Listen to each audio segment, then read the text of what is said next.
اس مرتبہ تلوار کو اس نے کسی بڑے خنجر کی طرح استعمال کیا۔ نشانہ میرا پیٹ تھا۔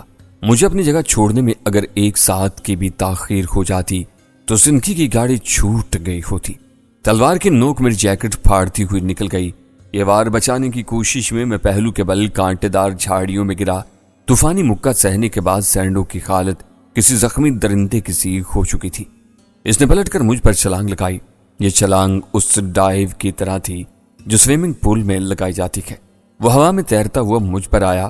تلوار کا رخ اس دفعہ نیچے کی طرف تھا۔ میں نے کروٹ بدل کر یہ وار بآسانی بچا لیا اور پھر تڑپ کر سینڈو کی پشت پر سوار ہو گیا۔ میری کوشش تھی کہ اس کی گردن میرے بازو میں آ جائے اور میں اپنا مخصوص داؤ آزما ڈالوں۔ اس مقصد کے لیے دونوں ہاتھوں کا استعمال ضروری تھا، مگر میرا ایک ہاتھ سینڈو کے تلوار والے ہاتھ سے مصروف تھا۔ نتیجہ یہ نکلا کہ لڑائی بڑھائی کا ماہر سینڈو مجھے اپنی پشت سے جھٹکنے میں کامیاب رہا۔ یہ شیر کی پشت سے گرنے والا معاملہ تھا۔ جب تک میں اس کے اوپر تھا محفوظ تھا، اب نیچے آیا تو اس کے جبڑوں میں آ گیا۔ اس کی تلوار والی کلائی بدستور میرے ہاتھوں میں بھی تھی، مگر اس کا دوسرا ہاتھ آزاد تھا۔ اس ہاتھ سے اس نے چند دھواں دھار مکے میرے جبڑے پر رسید کیے۔ جوابی کارروائی کے طور پر میں نے کلائی مروڑ کر تلوار اس کے ہاتھ سے چھڑا دی۔ اب پلہ برابر کا تھا۔ ہم کانٹوں اور سنگریزوں سے آراستہ اکھاڑے میں پوری وحشت کے ساتھ گتھم گتھا ہو گئے۔ میرے منہ میں ایک عجیب سا ذائقہ گھلا ہوا تھا۔ حلق بالکل خشک ہو چکا تھا اور زبان منہ کے جوف میں چمڑے کے بوسیدہ ٹکڑے کی طرح پڑی ہوئی تھی۔ اس کیفیت کا آغاز اسی وقت ہو گیا تھا جب میں نے پنڈال سے سینڈو کے پیچھے دوڑ لگائی تھی۔ اب گزرنے والے ہر لمحے کے ساتھ یہ کیفیت شدید تر ہوتی جا رہی تھی۔ سینڈو کے ساتھ براہ راست زور آزمائی کے دوران مجھے اندازہ بھی ہوا کہ میرے تمام کواب مزمحل ہو رہے ہیں، تاہم ان نازک لمحات میں اس بارے میں سوچنے کی زیادہ مہلت نہیں تھی۔ یوں ہی میں تلوار کی فکر سے آزاد ہوا۔ میں نے دونوں ہاتھوں سے سینڈو کی تواناک گردن کو گرفت میں لانے کی کوشش کی، مگر کبھی کبھی وار الٹ بھی جاتا ہے۔ شکار کرنے والا خود پھندے میں آ جاتا ہے۔ میرے ہاتھ سینڈو کی ارک آلود گردن پر پھسل گئے اور اسی دوران میری گردن سینڈو کے فولادی بازوؤں میں جکڑی گئی۔ ایک ناتوانی سی میرے رگے پے میں اترتی جا رہی تھی۔ مجھے لگا کہ میرا دم گھٹ جائے گا۔ پوری طاقت صرف کر کے میں نے اپنی گردن چھڑانی چاہی، مگر گرفت معمولی نہیں تھی۔ میں نے نیچے پڑے پڑے بدن مقابل کی پسلیوں میں چند زوردار گھٹنے مارے۔ بڑی صحت مند قسم کی لچک تھی کم بخت کے جسم میں۔ مجھے یاد آیا کہ کس طرح اس نے اپنا جسم موڑ توڑ کر ایک تنگ کڑے میں سے گزار دیا تھا۔ پھر ایک دم میرا سانس پھول گیا۔ آنکھوں کے سامنے تو پہلے ہی اندھیرا تھا، اب آنکھوں تلے بھی اندھیرا چھانے لگا۔ میری قوت مزاحمت اتنی جلدی ساتھ چھوڑنے والی تو نہیں تھی۔ یقیناً میرے ساتھ کوئی گڑبڑ ہو چکی تھی۔ شاید کھانے میں کچھ تھا یا قہوے میں یا سبز چائے کی اس آخری پیالی میں جو میں نے سوریا بھائی کے ساتھ پتھریلے سائبان کے نیچے بیٹھ کر پی تھی۔ میں ایک بار پھر زور سے تڑپا، لیکن گردن کے گرد کسا ہوا آہنی شکنجا ٹس سے مس نہیں ہوا۔ موت مجھے آخری بار چھو کر گزری تھی۔ آج وہ پھر مجھے چھونے کے لیے آگے بڑھ رہی تھی۔ چھونے کے لیے آگے بڑھنے والی کو معلوم نہیں چھو کر آگے بڑھنا تھا یا نہیں۔ میرے پیٹ میں موجود تمام عضلات اینٹھنے لگے۔ ہر چیز جیسے حلق کی طرف کھنچ رہی تھی۔ پھر ذہن میں ایک سرخی مائل تاریک پردہ تن گیا۔ اس پردے کی سرخی پر تاریکی بتدریج غالب آ رہی تھی۔ اچانک اس تیرگی میں روشنی کی ایک چھوٹی سی کرن چمکی۔ مجھے اپنی پنڈلی سے بندھا ہوا خنجر یاد آ گیا۔ ڈوبتے ذہن کے ساتھ میں نے اپنا دایاں ہاتھ اس خنجر تک پہنچانے کی کوشش کی۔ ہاتھ اور پنڈلی میں بمشکل 1 فٹ کا فاصلہ رہا ہوگا، لیکن میرے لیے بے قرار تھا، کیونکہ زندگی اور موت کا فاصلہ تھا۔ آگ اور برف کے ساتھ سمندر پار کرنے کے بعد میری انگلیوں کے پوروں نے خنجر کے شفاف دستے کو چھوا اور تھوڑی سی مزید ہمت کر کے اسے گرفت میں لے لیا۔ مد مقابل گوب میرے کان کے قریب غرا رہا تھا، مگر اس کی یہ غراہٹیں دور، کہیں بہت دور سے ابھرتی ہوئی محسوس ہو رہی تھیں۔ اچانک یہ غراہٹیں ایک کربناک آہ میں بدل گئیں۔ میرے دائیں ہاتھ میں دبا ہوا خنجر دستے تک سینڈو کے پہلو میں اتر گیا تھا۔ یوں ہی میری گردن پر اس کی گرفت کمزور پڑی۔ بچھڑی ہوئی ہوا دیوانہ وار میرے پھیپھڑوں میں گھسی، آنکھوں میں روشنی لوٹ آئی۔ میں نے دونوں پاؤں سمیٹ کر سینڈو کے پیٹ سے لگائے اور ٹانگوں کی زوردار ضرب سے اسے نشیب میں لڑکا دیا۔ وہ ڈگراتا ہوا کانٹے دار جھاڑیوں پر گرا اور کئی شاخیں توڑتا ہوا اپنے جیسے کسی پتھر سے جا ٹکرایا۔ لہو ٹپکاتا ہوا خمدار خنجر میرے ہاتھ میں رہ گیا تھا۔ ٹانگوں کی پوری قوت صرف کر کے میں اٹھا اور رائفل کی تلاش میں ادھر ادھر نگاہ دوڑائی۔ ایک دم زور سے چکر آیا، یوں لگا جیسے میں ابھی تک صرف اپنی جان بچانے کے لیے ہوش میں تھا۔ میری ٹانگیں میرا بوجھ سہارنے سے انکاری تھی۔ ایک بار پھر چاروں طرف گھٹا ٹوپ اندھیرا چھا گیا۔ کسی سہارے کی تلاش میں ہاتھ پاؤں چلاتا میں اوندے منہ زمین پر گرا اور دنیا معافیہ سے بے خبر ہو گیا۔ ہوا خنک تھی۔ ہوش میں آنے کے بعد سب سے پہلا احساس مجھے یہ ہوا کہ میں اسی جگہ پڑا ہوں جہاں بے ہوش ہوا تھا۔ جو ہی حواس بحال ہوئے میں تیزی سے اٹھ بیٹھا۔ دور مشرقی افق پر نگاہ پڑی اور اندازہ ہوا کہ شب گزر چکی ہے اور اب کسی بھی وقت صبح شادی کی سفیدی پھوٹنے والی ہے۔ میں نے چمکیلے ڈائل والی رسٹ واچ پر نگاہ دوڑائی اور اسی وقت میری نگاہ اپنے ہاتھ پر پڑی۔ ہاتھ خون آلود تھا اور انگلیوں میں ابھی تک خنجر دبا ہوا تھا۔ گھڑی 4:30 کا وقت بتا رہی تھی۔ میں کم و بیش 4 گھنٹے بے ہوش رہا تھا۔ اخبار کی بے ہوشی سے پہلے کے تمام مناظر میری نگاہوں میں گھوم گئے۔ میں لپک کر نشیب کی طرف بڑھا۔ میرا مد مقابل جھاڑیوں میں موجود تھا۔ وہ جس رخ سے گرا تھا اسی رخ پر پڑا رہ گیا تھا۔ میں نے جھک کر دیکھا، اس کی آنکھیں بند تھیں اور منہ تھوڑا سا کھلا ہوا تھا۔ میں نے اس کے اوریاں سینے پر ہاتھ رکھا تو لگا کہ برف کی سل پر ہاتھ رکھ دیا ہے۔ وہ مر چکا تھا۔ خنجر اس کے بائیں پہلو میں بغل سے قریباً 6 انچ نیچے لگا تھا اور یہاں لہو کے لوتھڑے جمے ہوئے تھے۔ لوہے کے تنگ کڑے سے گزرنے والا نزاع کے ناکے سے گزر کر موت کی وادی میں داخل ہو چکا تھا۔ میرے نتنوں سے گندھک اور جلے ہوئے ربڑ کی بو ٹکرائی۔ یہ بو جیسے فضا میں دور تک پھیلی ہوئی تھی۔ کہاں سے آ رہی ہے یہ بو؟ میں نے سوچا۔ چاروں طرف خاموشی تھی۔ کوئی آواز، کوئی آہٹ، کوئی کھٹکا بغور سننے کے باوجود کچھ سنائی نہیں دیا۔ میں نے ماچس کی چند تیلیاں ضائع کر کے جھاڑ جھنکاڑ میں سے اپنی 303 رائفل ڈھونڈی اور سینڈو کو اس کے حال پر چھوڑ کر ان درختوں کی طرف بڑھا جہاں محفل سجائی گئی تھی۔ میرے قدموں میں ابھی تک لرزش تھی اور سر بھاری ہو رہا تھا۔ صاف ظاہر تھا کہ میں کسی تیز خواب آور دوا کے زیر اثر رہا ہوں۔ یوں میں سرنگ کی طرف بڑھ رہا تھا۔ فضا میں گندک کی ناگوار بو شدید تر ہوتی جا رہی تھی۔ ایک فرلانگ کا فاصلہ ڈگمگاتے قدموں سے طے کر کے میں موقع پر پہنچا تو چھٹی حس دہائی دینے لگی کہ یہاں کوئی بہت خاص واقعہ رونما ہو چکا ہے۔ آخر چند آخری قدم بھی طے ہو گئے اور میں جھاڑیوں کو باندھ کر اس میدان میں پہنچا جسے مشلوں سے محصور کیا گیا تھا۔ یہاں ایک حیرت ناک منظر میں نگاہوں کے سامنے آیا۔ یہ منظر ان چند مناظر میں سے ایک تھا جو تا حیات میرے لیے ناقابل فراموش رہیں گے۔ میں ایک ہاتھ میں رائفل تھامے کسی سنگی مجسمے کی طرح ساکت و جامد کھڑا رہ گیا۔ میرے سامنے لاشیں تھیں، چھوٹی بڑی، موٹی دبلی، الٹی سیدھی، شناسا اجنبی لاشیں۔ وہ دور تک بکھری ہوئی تھیں۔ روشن اور نیم روشن مچلوں کے درمیان مجھے صرف موت نظر آ رہی تھی۔ موت جو میرے جانے کے بعد اس محفل رنگ و بو پر ٹوٹ کر برسی تھی اور زندگی کو بہا کر لے گئی تھی۔ میں بے خودی کے عالم میں بھاگ کر ان لاشوں کے درمیان جا کھڑا ہوا۔ چند لمحوں کے لیے یہ بھی فراموش کر گیا کہ میں خود بھی کسی اندھی گولی کا نشانہ بن سکتا ہوں۔ میں ان لاشوں پر جھک گیا، انہیں ٹٹولنے لگا جیسے آنکھوں سے میرا اعتبار اٹھ گیا ہو، اور اب میں ہاتھوں سے دیکھنا چاہتا ہوں اور ہاتھ دیکھ رہے تھے۔ ان میں سے کوئی زندہ نہیں تھا۔ ان کے بدن خود کار رائفلوں کی گولیوں سے چلنی تھے۔ ان کے جسموں سے چینٹوں کی صورت میں اڑنے والا خون ہر شے کو داغدار کر چکا تھا۔ اجلے لباس، کلف لگی پگڑیاں، کھنگریالے بال، کھانے کے برتن، چادروں کے دسترخوان، سب کچھ خون رنگ تھا۔ وہ کم و بیش 50 لاشیں تھیں۔ ان پر برسنے والی موت اتنی اچانک اور تابڑ توڑ تھی کہ ایک شخص کی رائفل بھی اس کے ہاتھ میں دکھائی نہیں دیتی تھی۔ وہ جہاں اور جس حال میں بیٹھے تھے موت کا شکار ہو گئے تھے۔ مجھے جمعہ خان کی لاش نظر آئی۔ اس کے ہاتھ میں قہوے کی ٹوٹی ہوئی پیالی تھی اور آنکھیں حیرت امیز کرب سے ابلی ہوئی تھیں۔ اس سے چند فٹ کے فاصلے پر جبار خان اوندا پڑا ہوا تھا۔ وہ اپنی ایک جانب اٹھی ہوئی بیساکھی سے جیسے اسٹیج کی طرف اشارہ کر رہا تھا۔ رکاسا اندلیب کی لاش مجھے 3 دوسری لاشوں میں دبی ہوئی نظر آئی۔ وہ چاروں بھاگتے ہوئے گولیوں کا نشانہ بنے تھے اور اوپر تلے گر گئے تھے۔ ان سب کی پشت پر گولیاں لگی تھیں اور کسی کے جسم پر نصف درجن سے کم نشان دکھائی نہیں دیتے تھے۔ میں نے خاص بات نوٹ کی، کچھ مقتولین کی آنکھیں اس انداز سے بند تھیں جیسے وہ گہری نیند یا بے ہوشی کی حالت میں موت کا شکار ہوئے ہوں۔ اسٹیج کے سامنے ایک خوبرو وزیرستانی یوں پڑا تھا کہ چاپ کی ایک بوٹی ابھی اس کے ہاتھ میں تھی۔ گولی اس کے سر میں لگی تھی اور کام و دہن کی لذت سمیت اسے ہر لذت سے محروم کر گئی تھی۔ وزیرستانی کی لاش کے بالکل پاس مجھے ایک ادجلی لاش نظر آئی۔ میں دیکھتے ہی پہچان گیا، یہ نائکا سریا بائی تھی۔ وہ بھاگنے کی کوشش میں گولی کھا کر ایک جلتی ہوئی مشل پر گری تھی۔ اس کے بھاری ریشمی کپڑوں نے آگ پکڑ لی تھی اور آدھا دھڑ جلا کر کوئلہ کر دیا تھا۔ کوئی میرے قدموں میں رہا۔ میں نے جھک کر دیکھا، ایک شدید زخمی شخص تھا۔ میں نے اسے سیدھا کیا تو اس نے ہاتھ جوڑ دیے، سر تاپا لرزتے ہوئے بولا، مجھے مت مارو، مجھے معاف کر دو۔ یہ کوئی عام شخص نہیں تھا، ہر وقت حادثوں سے 2-4 ہونے والا ایک پیشہ ور ڈاکو تھا۔ خبر نہیں اس نے کیسا منظر دیکھا تھا کہ موت دہشت بن کر اس کے اعصاب پر سوار ہو گئی تھی۔ کیا ہوا؟ یہ سب کیسے ہوا؟ میں نے اسے شانوں سے جھنجھوڑ کر پوچھا۔ اس کا خون آلود ہونٹوں کے اندر زبان بل کھا کر رہ گئی۔ ایک سرد لہر سی میرے بدن میں دوڑنے لگی. کوئی آسیب خاموش درختوں میں سے رینگ کر باہر نکلا اور میرے گرد چکرانے لگا. نہ جانے کیوں اس کہانی کے مناظر میری نگاہوں میں چمک گئے جو میں نے عمر رسیدہ دیہاتی سے سنی تھی اور جس میں زوئے مشت کی پر اسرار پہاڑیوں کے حوالے سے تڑپتی پڑتی لاشوں کا ذکر تھا.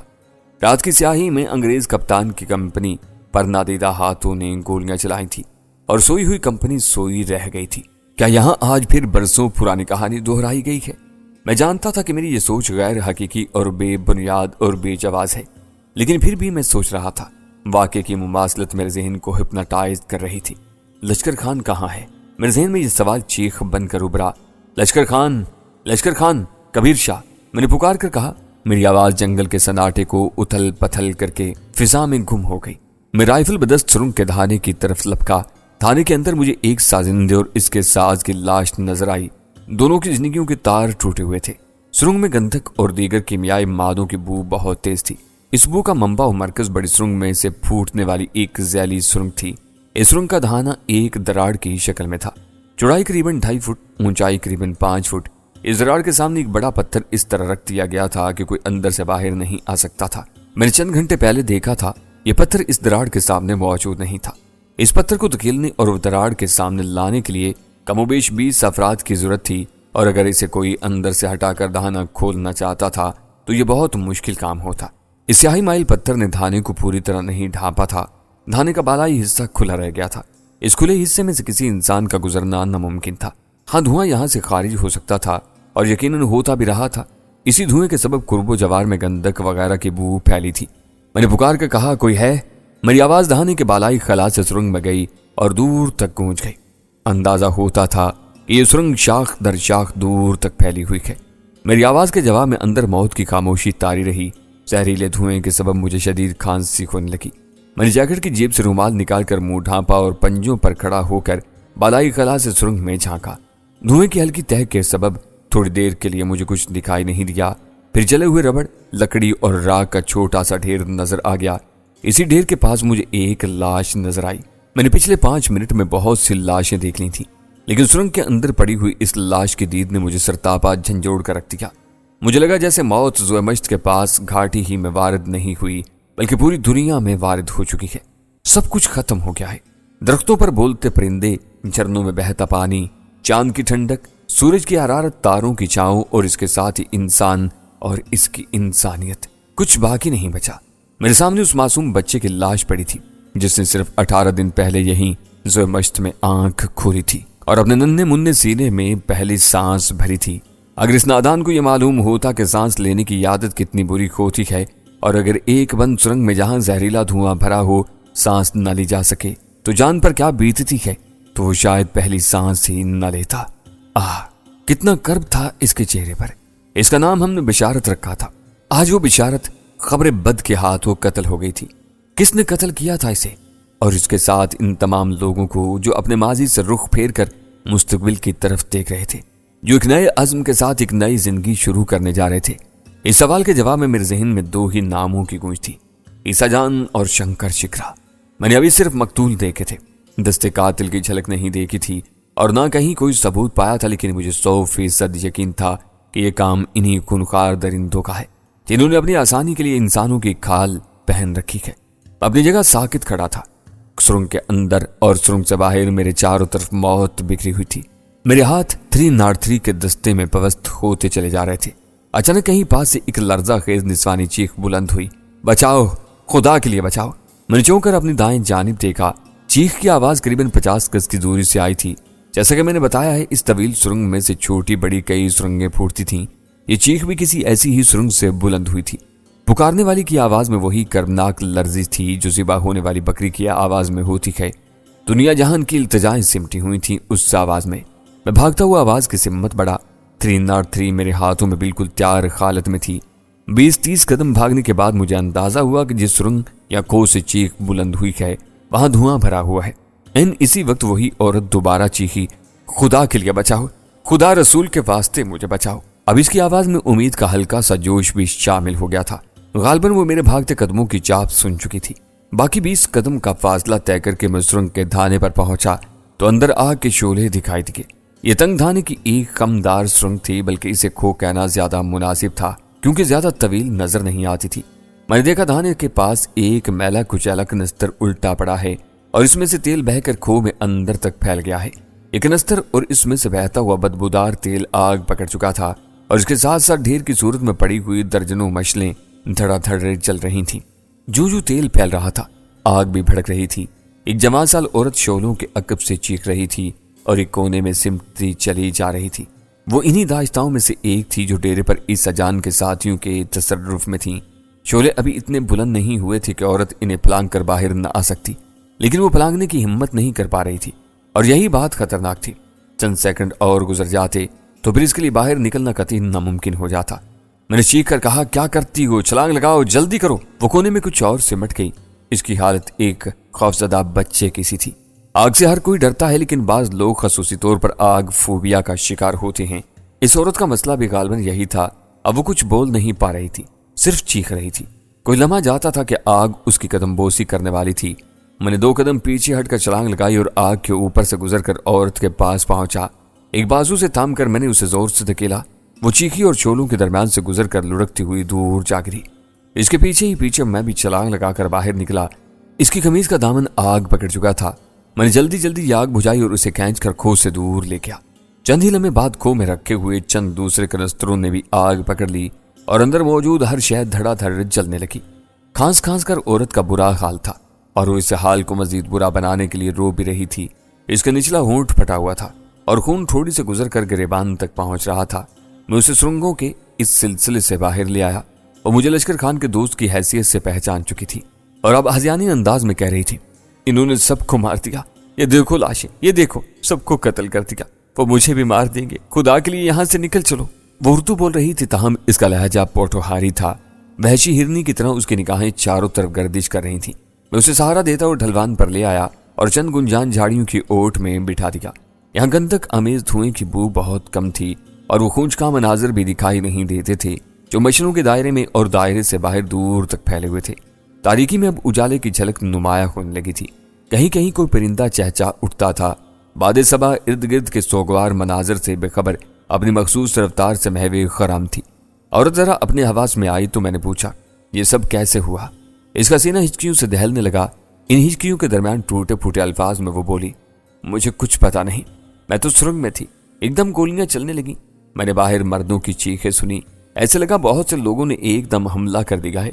میں بھاگ کر سرنگ کے دھانے پر گئی۔ میں نے دیکھا سردار لشکر کے کچھ ساتھی جان بچا کر بھاگتے سرنگ کی طرف آ رہے ہیں۔ ان کے پیچھے اندھیرے میں چنگاریاں سی چھوٹ رہی تھی۔ 2-3 میرے سامنے گولیاں کھا کر اوندے منہ گرے۔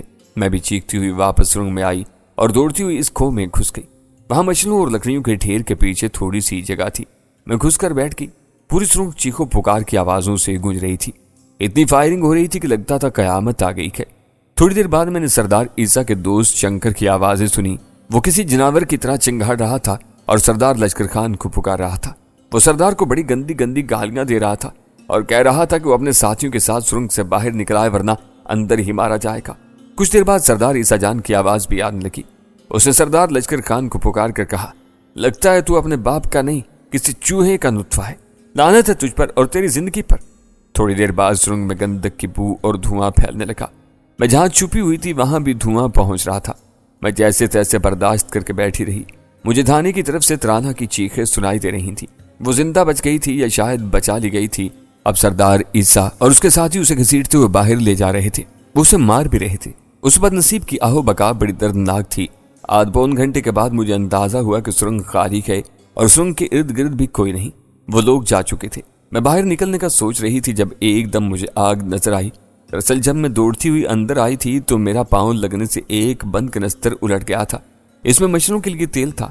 ڈھکنے میں سے تیل رس رس کر کھو میں پھیل گیا اور پھر اس نے ایک جلتی ہوئی مشعل سے آگ پکڑ لی۔ دھواں میرے گلے میں بھر گیا اور میں مدد کے لیے چیخنے لگی، میں کس منہ سے تمہارا شکریہ ادا کروں، تم نہ آتے تو۔ وہ بات ادھوری چھوڑ کر سسکیاں لینے لگی۔ فرزانہ نامی اس عورت کے بیان سے صورتحال بڑی حد تک واضح ہو گئی تھی۔ یہاں جو قیامت ٹوٹی تھی اس کے توڑنے والے عیسیٰ جان اور شنکر ہی تھے۔ ان کی منحوس صورتیں میری نگاہوں میں چکرانے لگی۔